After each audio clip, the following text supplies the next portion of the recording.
Greetings, and how is your week going?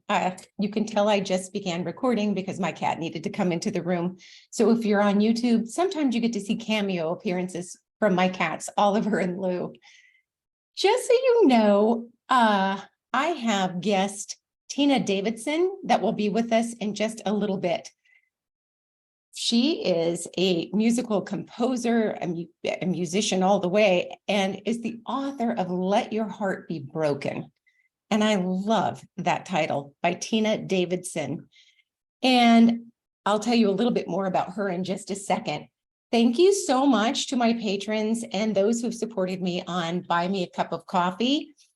It's helped to have the podcast on some months almost pay for itself.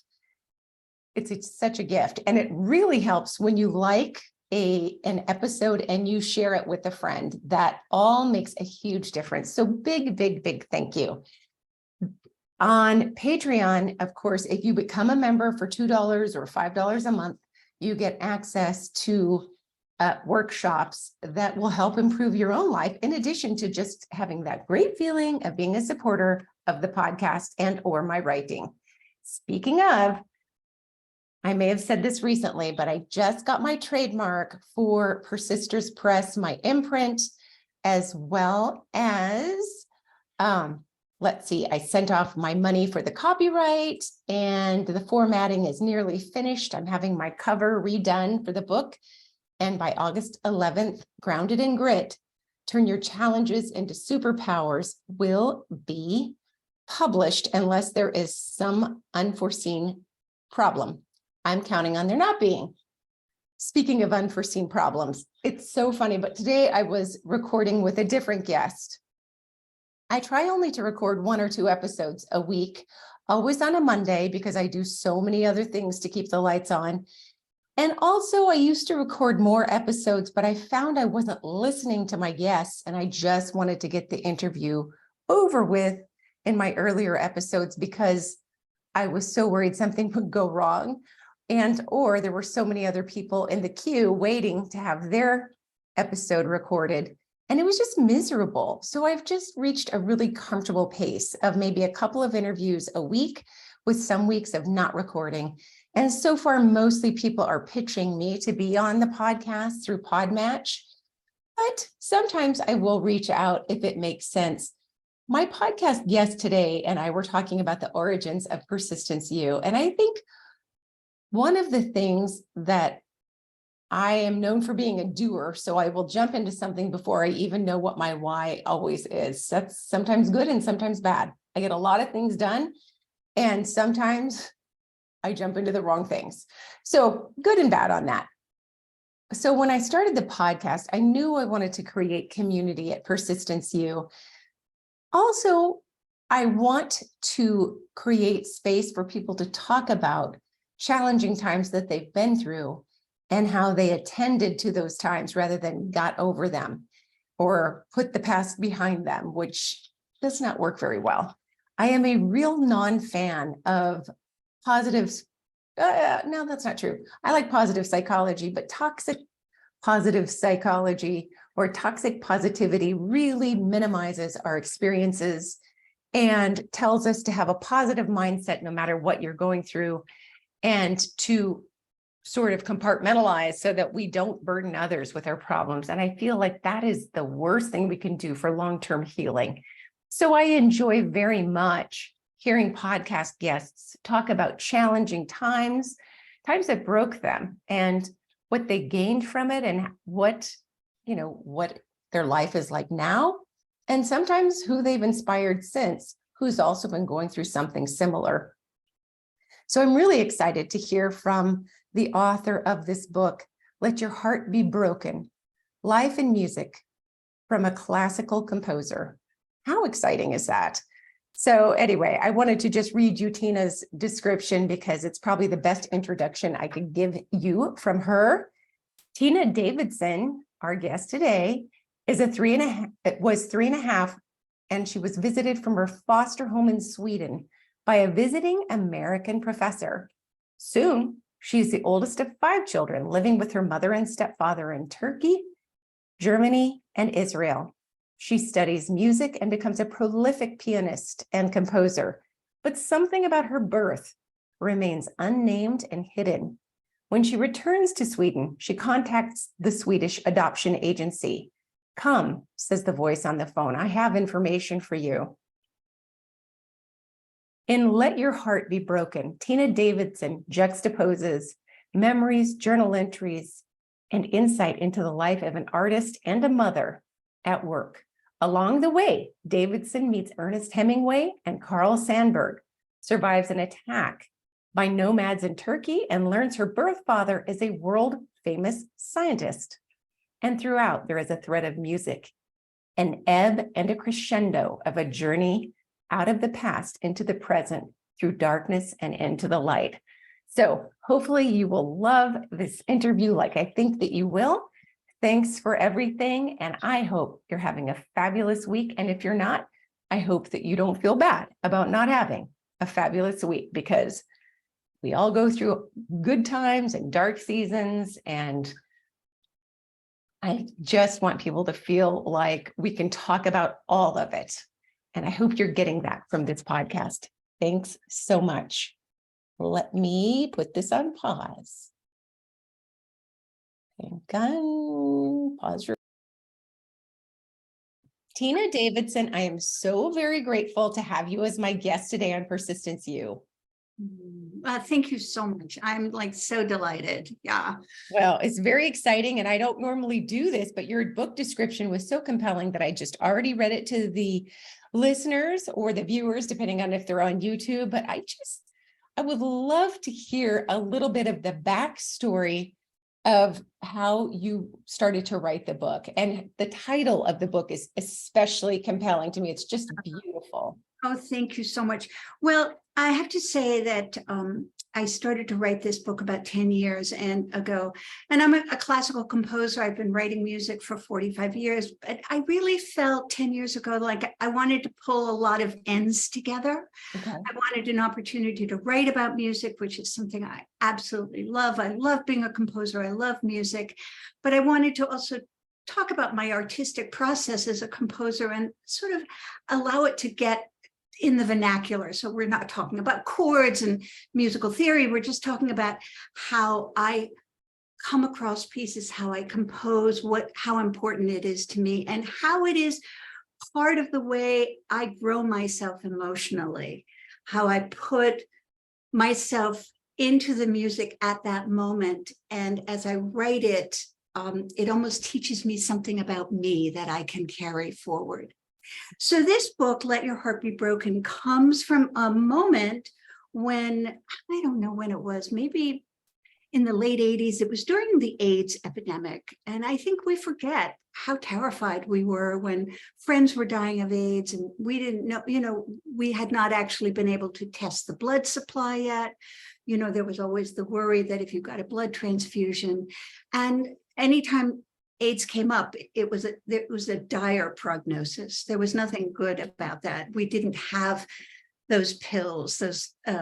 So I was at the Open Center at a 2-day seminar with Stephen Levine, who is an amazing poet and author, and he wrote a lot of books about death and dying, and how you have this time where you really hold on to life and are really present with it.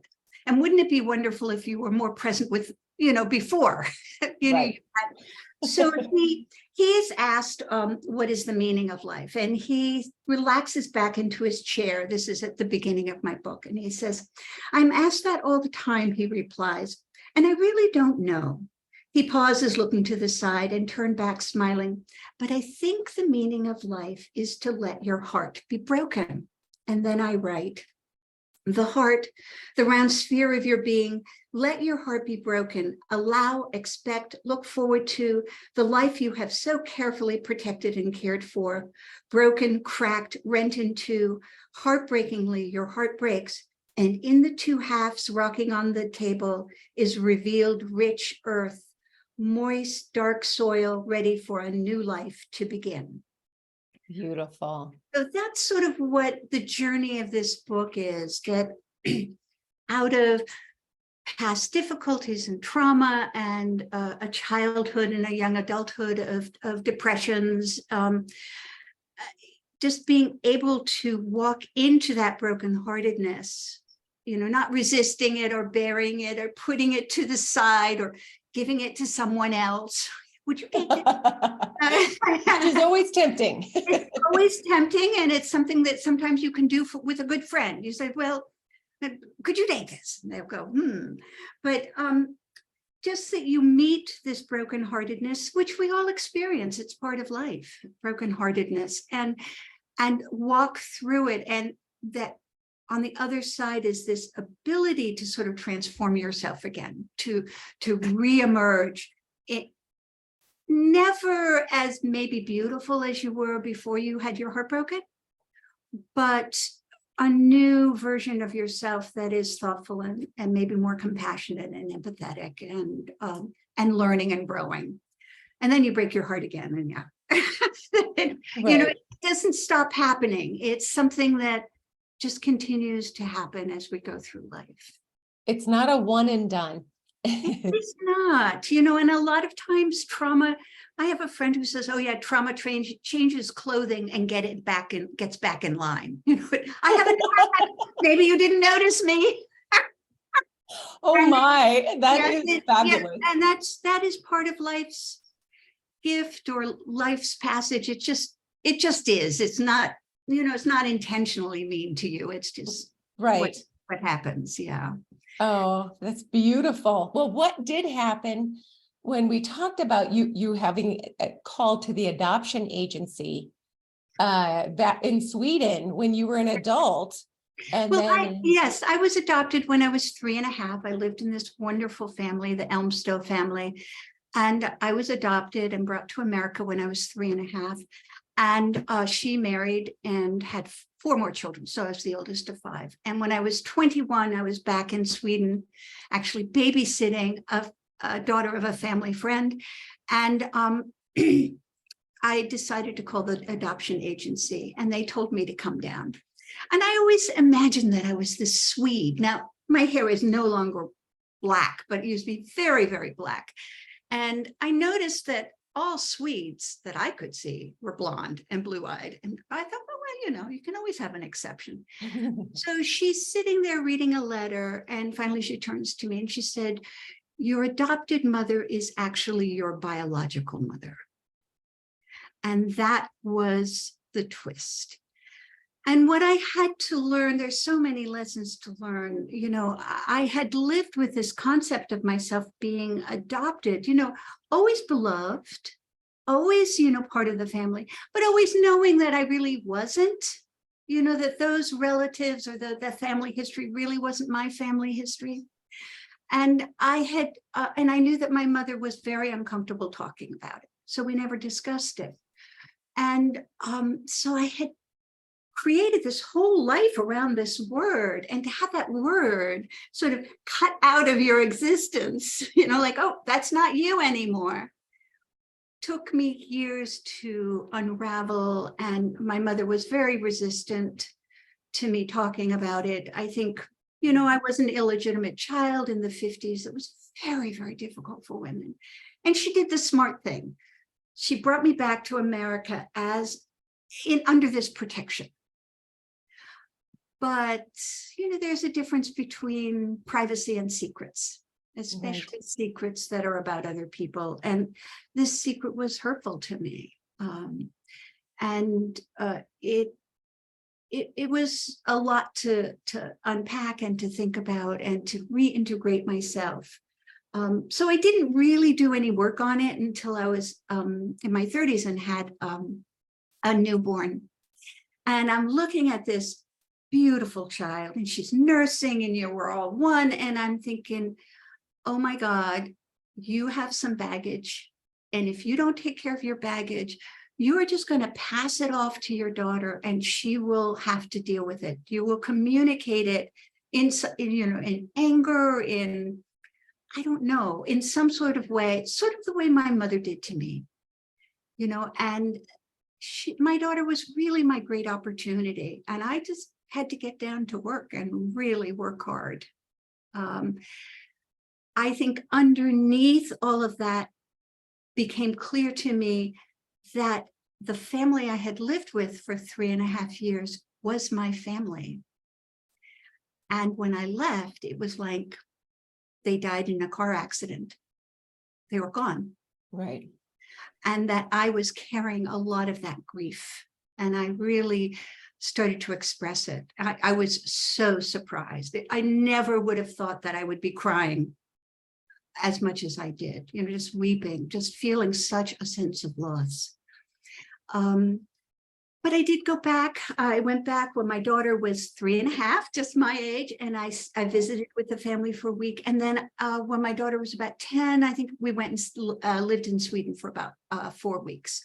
Oh, I love that. Yeah, to really sort of tie all of this together for myself. And I really felt it was kind of the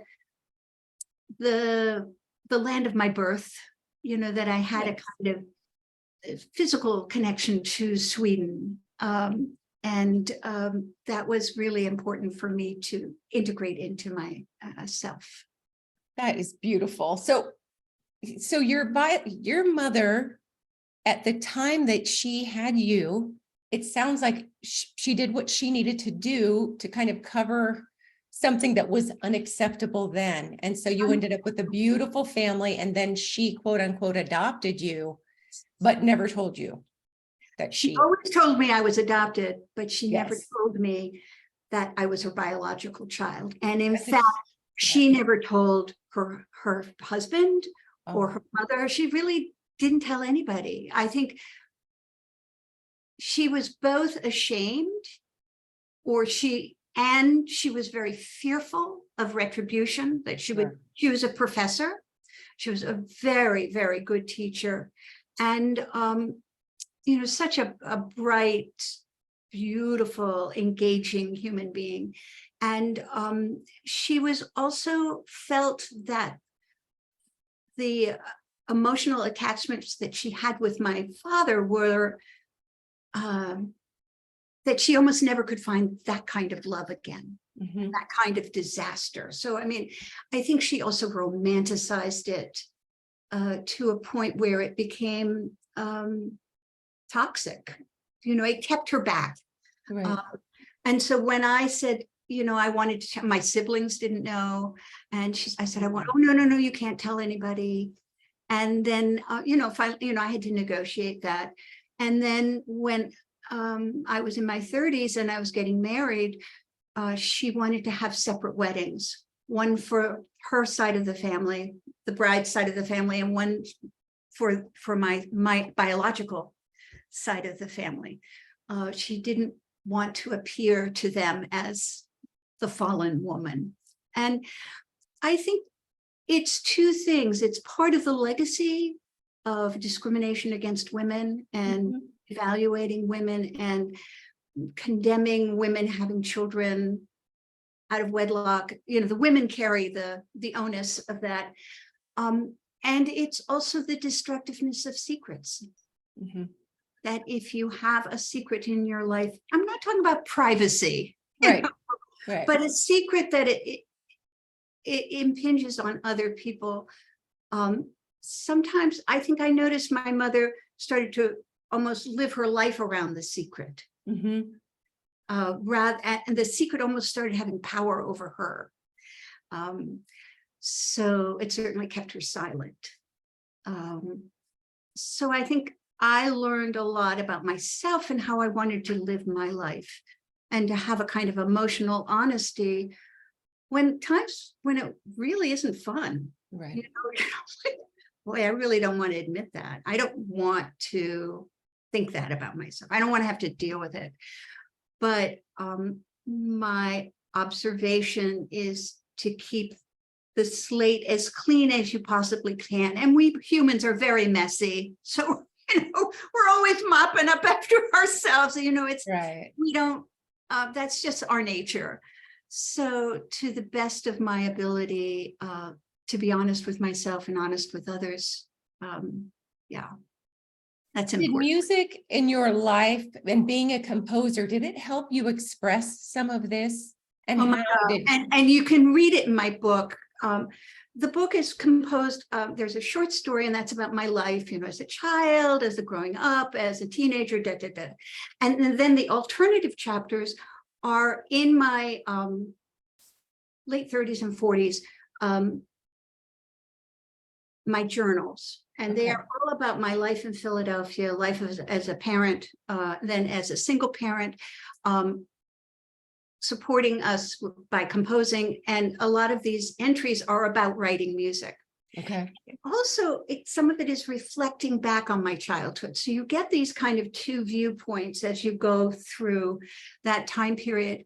But a lot of times I am talking about music that I'm writing that is about my childhood or about myself as I'm growing in my understanding as a woman, and as a mother.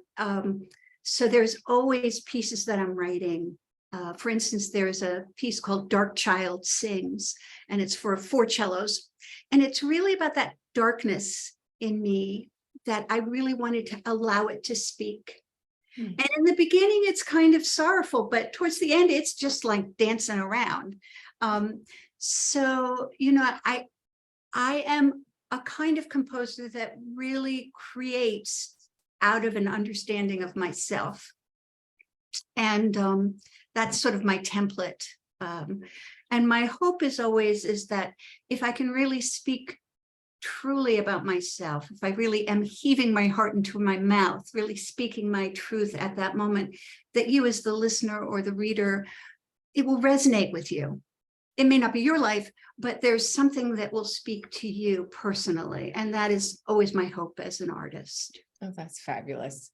Yeah. That's fabulous. I had heard in an interview you did that you talked about the similarities of composing versus writing. As an example, your book, and how a song has to have a beginning, a middle, and an end to be satisfying. And it needs to be satisfying to the listener, not just to the person who was inspired. So that's really fantastic. They go hand in hand. And also, I was thinking about this as well. There is a part of you that's very scientific and clinical. You map it out, you're thinking about the structure, but then there's a part that's intuitive. You start to write in this direction, and it's not that you have one or the other, it's that both of them are working together. Sometimes maybe one is leading and the other one is following, but there is always a sense of organization and thoughtfulness, as well as just sort of inspiration. Okay. Beautiful. Absolutely beautiful. So what are you doing today? Are you continuing to write more literature and music? What are you doing? Well, first of all, I have a wonderful summer here. I'm only teaching 2 days a week, which is such a blessing. So I am writing music. Actually, I have a piece that I'm starting to write. I haven't quite started it yet. It's called Above Ground. So it's that sense that, I really have put myself out into the world. I am really declared myself, both musically and in writing, and feeling a kind of strength in that and wanting to explore that in music. I'm also writing a series of articles. I think I'm really interested in aging and the creative, what happens to the creative juices as you get older. And my feeling is that it's less intense. It's less about that, writing music. And it's more like, I don't know, it seems like it just sort of oozes all over, and I think that's part of the writing and my interest in teaching, and now really for the music community, articulating what the experience of music is without using a lot of musical terms. Okay. Sharing the personal experience rather than this sort of academic experience. So making it accessible, it sounds like. There's those of us who are out of the music, are not trained classically, who don't know the lingo. So it sounds like you're making then I don't go with the lingo. I just you draw people in. You can find lots of other words. Right. That's wonderful. Yeah. Did writing your book give you more compassion and insight for your mother? how did that go? I mean, Yes, I mean, it was a very long decade struggle, and my mother just died last November. She was 97 and 9 days old. okay. Wow. That's a wonderfully long life. Long time. And she had late onset Alzheimer's, which actually for her made her extremely sweet. Oh, good. Sometimes very agitated and upset, but many times just incredibly sweet. And I think through all the work that I had done, particularly on forgiveness, because even into her 90s, she wasn't really able to feel like, that this was really an issue. It shouldn't be an issue for me. That's sort of was her perspective. But I think what I loved about all that work is that I could be with her and I could be kind to her. It wasn't a restoration of that old infatuation I had as a child that I longed to hold on to, but I could be kind to her. I could be, she would pat me on the arm and she would say, "So, did you grow up in this town?" Oh, And she said, "Me too. It's really nice to know you." And I said, "Yes, it's so nice to know." oh. And that was, to be able to have that was really, it was grace. It was such a blessing. A new relationship. And I love that you seized that instead of painting it tragic. It's like, this is a wonderful Yeah. opportunity. Oh, it just felt so clean and nurturing. Yeah. Oh, that is lovely. That really is. Well, do you have any music close by? You read a little from your book. Do you have anything? No, I don't, but I When can I pause us, what I will do is put a little on and record it with my ending, just a little bit. And then I would love to, in show notes, link back to some of your music that people can listen to. Yes, you can go very on much enjoyed it. Spotify. Yes. Yes. Mhm. Good, wonderful. I really thank you for sharing yourself with us in this way, both your music and your beautiful story and the behind the music, as they would say on MTV. Thank you so much for having me. Such a pleasure. Well, it was definitely my pleasure. And where do people connect with where is the best place people can connect with your music and your book? And Well, you? first of all, it's very easy. It's tinadavidson.com, which is Okay. my website. You can go on Spotify and or on Apple Music or wherever you listen to your broadcast. That's right. And then my book is on Amazon. It's Let Your Heart Be Broken, Life and Music from a Classical Composer. And I'll show you the cover. Beautiful. It actually has two covers. It has I like a that. paperback cover. I don't think I have the paperback with me. I love both covers. And where else? On Facebook, I have a professional page and on Instagram and yeah. Good. The usual places. Well, The usual places. Yeah. Been a pleasure. And thank you so much. Yeah.